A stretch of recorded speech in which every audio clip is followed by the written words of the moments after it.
Il existe une explication assez connue sur Kirikou et en particulier sur l'attitude de Karaba la sorcière. On va revenir sur cette analyse parce que selon moi, elle explique de nombreux éléments de l'histoire qui n'ont pas été évoqués dans d'autres vidéos traitant de ce même sujet. Bonjour à tous, ici Dorémy, on se retrouve aujourd'hui pour une théorie qui relie tous les éléments de l'histoire, une théorie qui explique tout. Je vais diviser la vidéo en 5 parties pour que ce soit plus simple à comprendre. C'est parti. Karaba et la peur des hommes. Le journaliste Gilles Simon et la psychologue psychothérapeute Véronique Cormon ont fait une analyse similaire sur Kirikou. Ce sera le point de départ de l'ensemble de la vidéo. Selon leur explication, Karaba la sorcière a été abusée par plusieurs hommes qui l'ont attrapée et immobilisée. Cette scène est racontée de façon assez subtile par le sage de la montagne. Une épine sera enfoncée dans son dos, épine qui la fera terriblement souffrir. Ici, l'épine serait, selon le journaliste et la psychothérapeute, une représentation phallique. Elle symboliserait la pénétration forcée. Véronique Cormon ajoute que, je cite, « Karaba est une femme blessée, victime d'un traumatisme au sens étymologique, victime d'une effraction de la peau, d'une brèche dans son enveloppe corporelle. » Depuis, Karaba entretient un rapport compliqué avec les hommes, un mélange de haine et de peur à leur égard. Certaines femmes, après un tel traumatisme,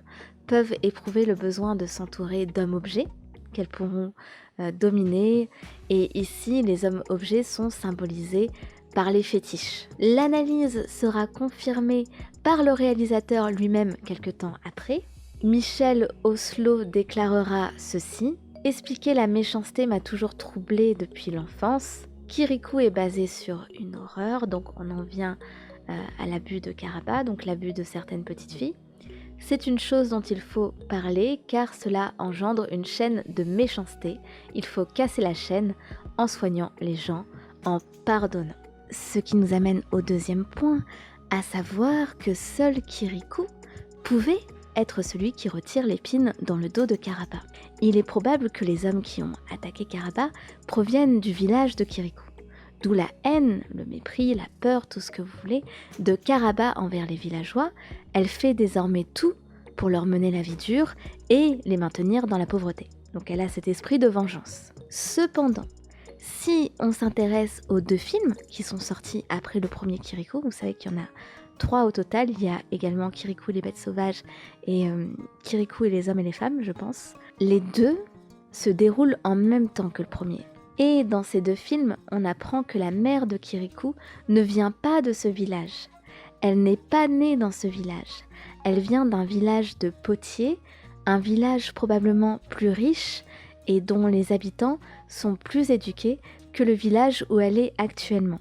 Ce qui expliquerait pourquoi la mère de Kirikou semble bien plus intelligente et bien plus posée que les autres.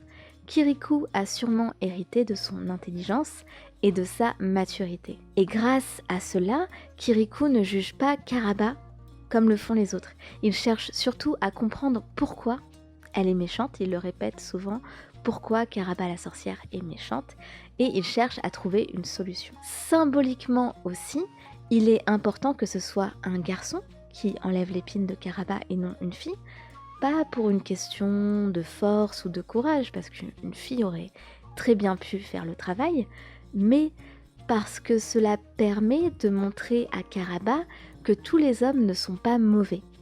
Kirikou, en enlevant l'épine, rachète quelque part les fautes des agresseurs de Karaba.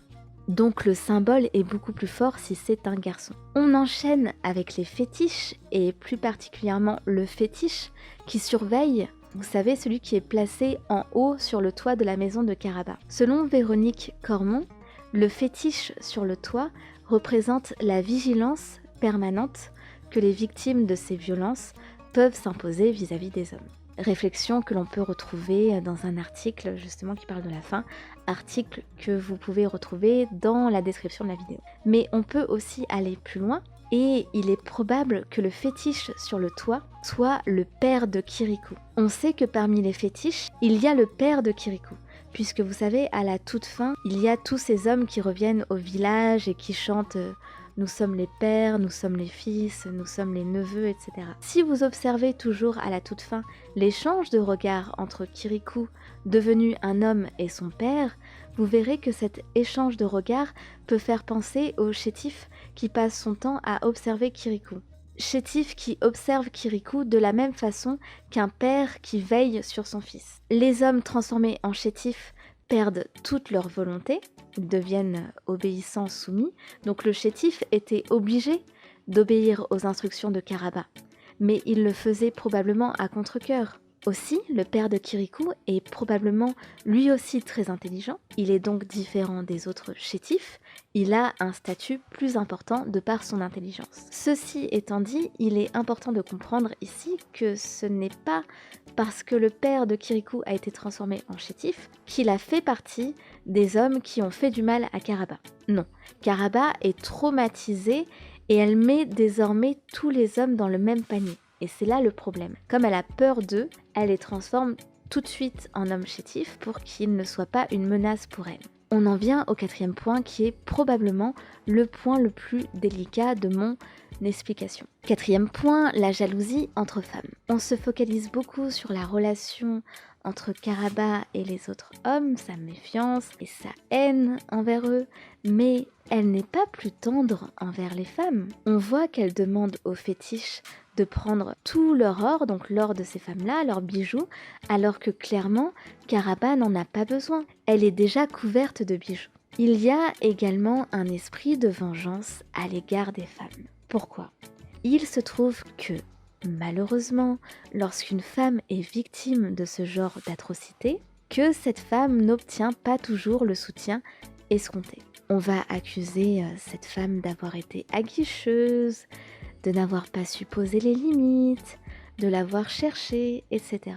Et ici, les femmes de tous ces hommes qui ont attaqué, qui ont agressé Karaba, n'ont pas manifesté leur soutien envers Karaba. Ces mêmes femmes ont participé à l'exclusion de Karaba.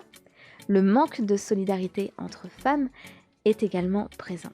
Seule la mère de Kirikou, même si elle ne soutient pas les actions de Karaba, ne la considère pas comme la seule méchante de l'histoire. Elle a conscience que les villageois ne sont pas meilleurs qu'elle. Et peut-être que toutes ces femmes, toutes ces villageoises sont également jalouses de la beauté de Karaba, puisque Karaba est décrite comme très belle, en tout cas on comprend qu'elle est considérée comme très belle, que les hommes tombent facilement sous son charme, et Kirikou lui-même s'arrêtera pour l'observer de plus près dans le film Kirikou et les bêtes sauvages. Et il est déjà temps pour nous de passer au dernier point de la vidéo. Le sage en haut de la montagne. Enfin, on peut évoquer rapidement la présence du sage en haut de la montagne. Il connaît la vérité sur Karaba et sur les raisons de sa colère.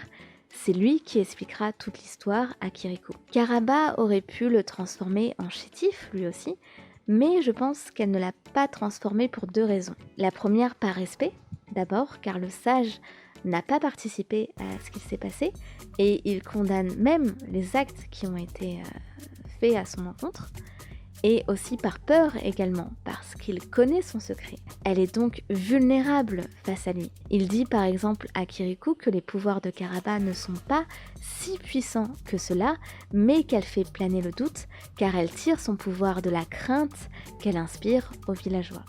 Qu'en pensez-vous ? N'oubliez pas de liker, de commenter et de vous abonner si ce n'est pas déjà fait. On se retrouve très bientôt pour une vidéo sur la pop culture. À très vite. Ciao!